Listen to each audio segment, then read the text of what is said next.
Salam Pak Dian di Labuan FM, suara pesir anda. Baiklah, sudah sampai waktunya 9.30 minit pagi. Kita akan bersama-sama dengan Dr. Ismuni Bohori, Pengarah Jabatan Kesihatan Negeri Wilayah Persekutuan Labuan untuk sama-sama memperincikan status terkini COVID-19 di wilayah Persekutuan Labuan dalam slot Roger Labuan FM. Bersama kami Dr. Dian. Assalamualaikum, selamat pagi Doktor. Waalaikumsalam, selamat pagi Randy. Apa khabar ini sihat Doktor? Alhamdulillah. Alhamdulillah. Okey doktor.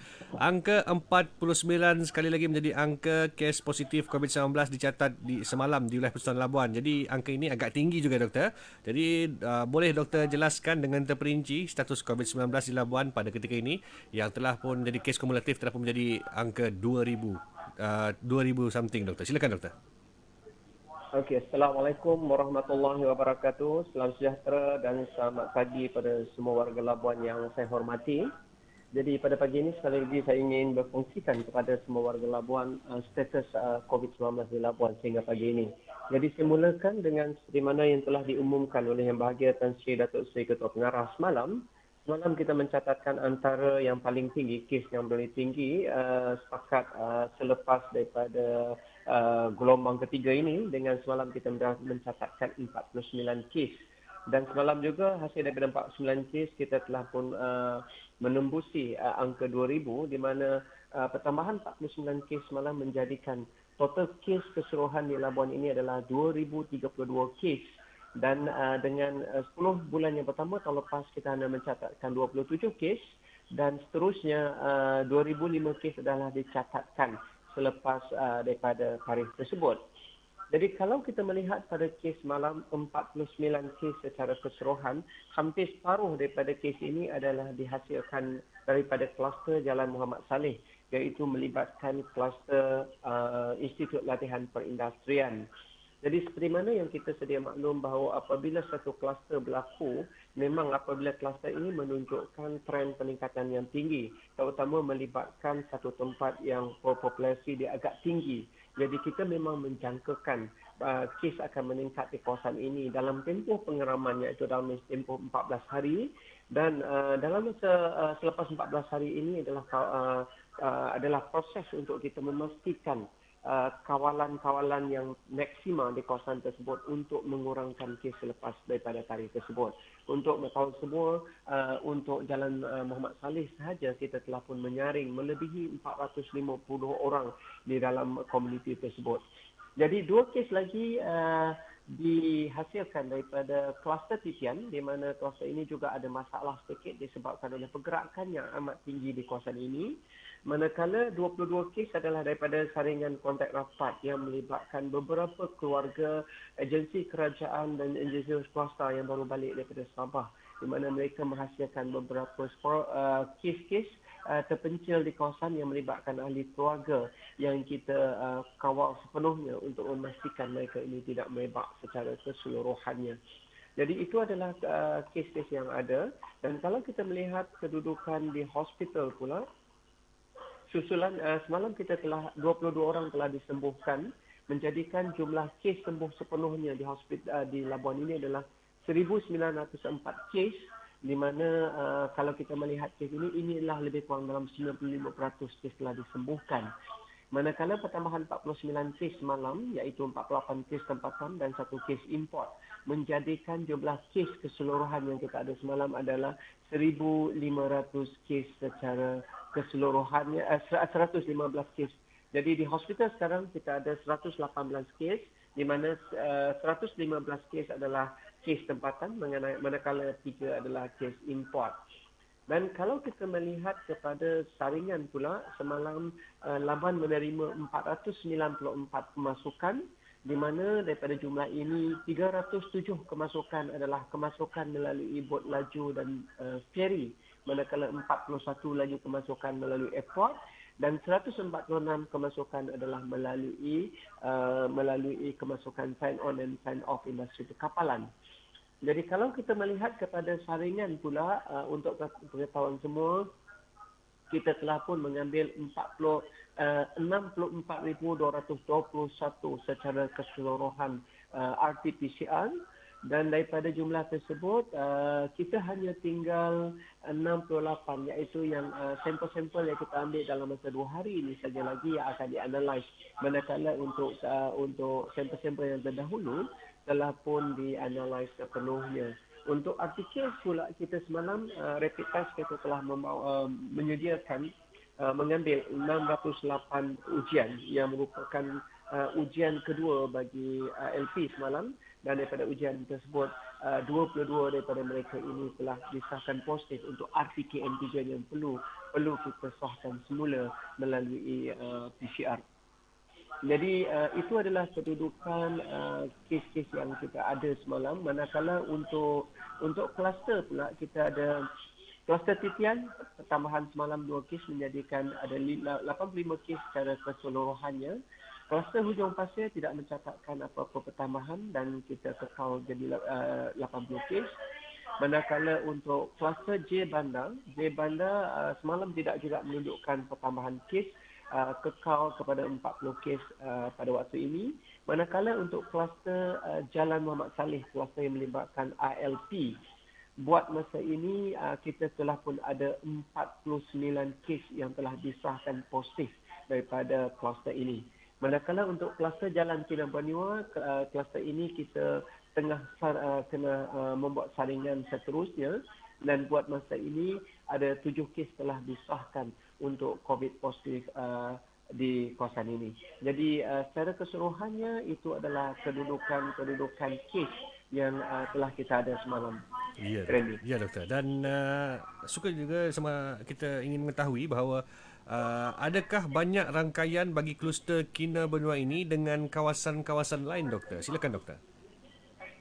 Okey, terima kasih. Berkenaan dengan Kinabalu ini, kluster Kinabalu adalah melibatkan onshore, melibatkan offshore, onshore punya kategori, iaitu di kawasan Kinabalu.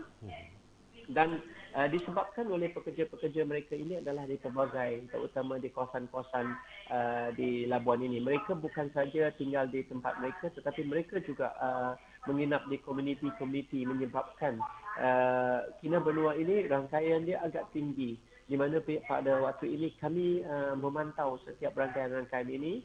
Setiap rangkaian-rangkaian ini, kedudukan rangkaian ini telah pun dikenal pasti, dan pegawai-pegawai kami tengah memantau dengan serius, terutama kemungkinan sub-sub kluster yang mungkin dihasilkan daripada kluster ini. Dan insyaAllah pada waktu ini kami tidak melihat kepada sub-kluster itu, dia melibat kepada kawalan yang agak terkawal pada ini dengan melibatkan single case ataupun generasi kedua. Dan kita tengah meneliti untuk generasi ketiga, terutama untuk memastikan tidak ada sub-kluster boleh dihasilkan daripada kluster ini. Itu dia, doktor. Dan akhir sekali, doktor, nasihat sekali lagi kepada warga Labuan untuk sama-sama kita putuskan rantaian COVID-19 di Labuan ini, doktor. Telah pun menjangkau angka 2,000, jadi kita minta nasihat doktor sekali lagi kepada seluruh ataupun kepada semua pendengar Labuan FM pada ketika ini. Silakan, doktor. Okey, terima kasih Randy. Seperti mana yang saya telah maklumkan tadi, susulan daripada beberapa aktiviti rentas negeri dan juga beberapa stock case di kawasan-kawasan jabatan kerajaan dan juga komuniti dan juga di agensi swasta, buat masa ini kita telah pun menambah kawasan merah kita. Kalau setakat ini kita hanya ada dua sub-zone saja yang merah. Tetapi pada kali ini, pada pagi ini, dalam masa 14 hari, 3 zon telah pun diisytiharkan merah. Iaitu subzon 1 memang kekal merah dengan 87 kes yang telah dicatatkan dalam masa 14 hari. Yang ini adalah contribution yang paling besar adalah daripada kluster ILP. Manakala subzon 3 masih kekal lagi zon merah dengan 53 kes, 53 cases di 53 kes di subzon 3. Yang ini adalah di kawasan Kiam Sam, kawasan Berdaun dan juga kawasan-kawasan yang melibatkan Kinabalu. Manakala subzon 4 mencatatkan 47 kes secara keseluruhannya dalam masa 14 hari. Yang ini juga contribute oleh beberapa kluster-kluster yang telah dibangunkan. Manakala satu zon adalah zon Jingga, iaitu zon 2 dengan 28 kes secara keseluruhannya. dan subzon 5 pula mencatatkan 8 kes dalam masa 14 hari. Manakala untuk kedudukan di hospital, semua zon ada kes di hospital sekarang ni, ada active case, di mana active case paling banyak adalah bagi subzon 1 yang melibatkan ILP, 50 kes di hospital sekarang ini, manakala subzon 4 ada 26 kes dan zon-zon lain berada di zon kuning. Jadi untuk kita melihat pada keseluruhan ini, semua kes berada di semua kawasan di Labuan ini. Setiap kawasan ada, setiap subzon ada telah menunjukkan kes-kes yang telah berlaku. Jadi yang kedua, orang bertanya kenapa kes kita tidak stable.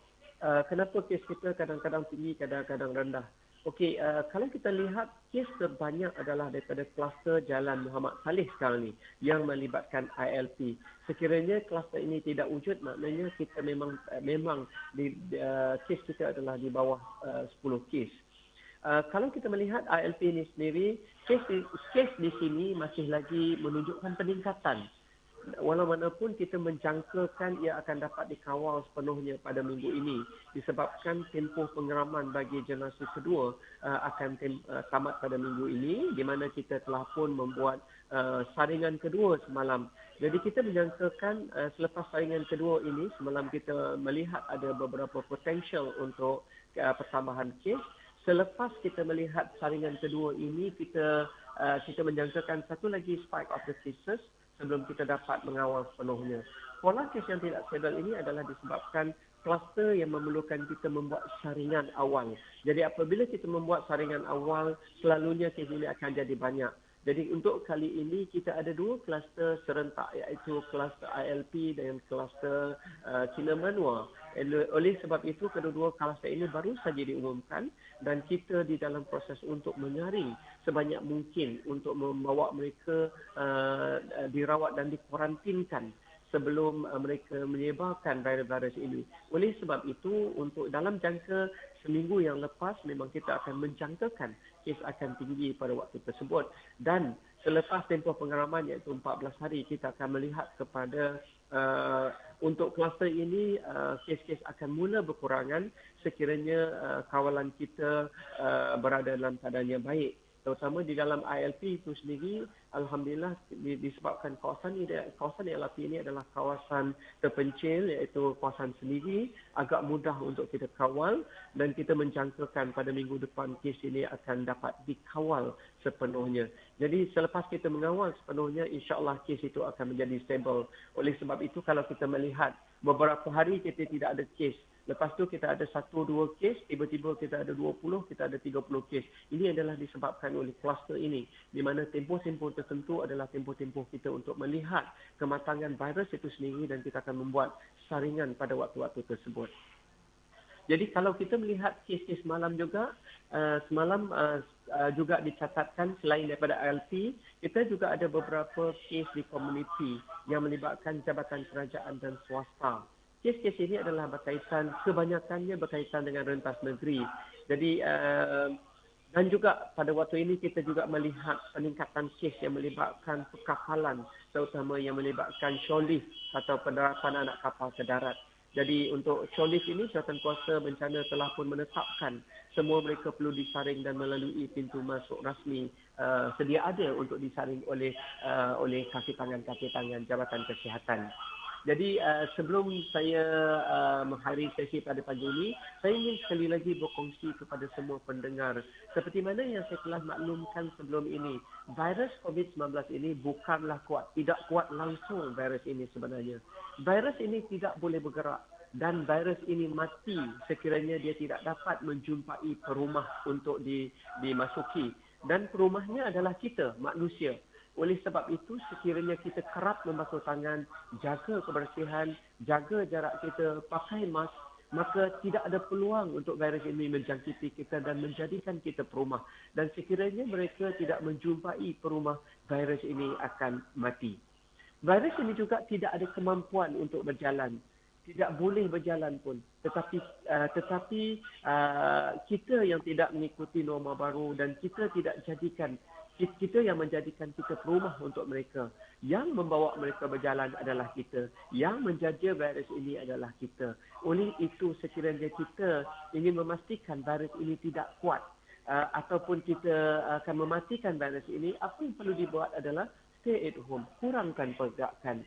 Dan sekiranya ada keperluan untuk bergerak, maknanya kita perlu mengikuti norma-norma baru sepenuhnya. Dan sekiranya perkara ini diikuti, insya-Allah virus ini tidak mungkin mampu hidup dan virus ini akan mati. Penularan akan dapat dihentikan. Oleh itu, penularan ataupun kekuatan virus ini adalah disebabkan oleh kita sendiri. Kita yang akan menentukan. Dan oleh sebab itu, saya menyeru pada semua warga Labuan, komuniti-komuniti, jabatan-jabatan kerajaan, agensi-agensi swasta untuk kita mengurangkan pergerakan, stay at home dan menjalankan norma-norma baru untuk memastikan kita bukan perumah bagi mereka dan kita tidak membawa mereka dan menularkan mereka. Dan sekiranya ini berlaku, insya-Allah Labuan pasti kita boleh kembalikan kepada zon hijau. Itu saja daripada saya pagi ini, Randy. Ya, Saya ingin mengucapkan ribuan terima kasih kepada RTM dan juga semua warga Labuan.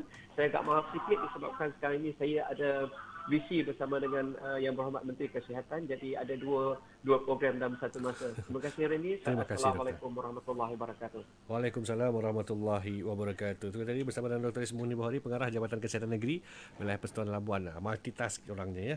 Walaupun dalam kesibukan sekarang ini tengah video conference bersama dengan Menteri Kesihatan, dan sekarang ni juga dalam pada masa yang sama dia menghubungi kita juga untuk sama-sama berkongsi memperincikan status terkini COVID-19 di wilayah Persekutuan Labuan. Sama-sama kita berganding bahu, kita juga bersama-sama dengan frontliner untuk memutuskan rantaian COVID-19 ini. Kembali selepas ini untuk slot Roger Labuan FM yang kedua bersama dengan Dr. Ricky Chia jam 10.15.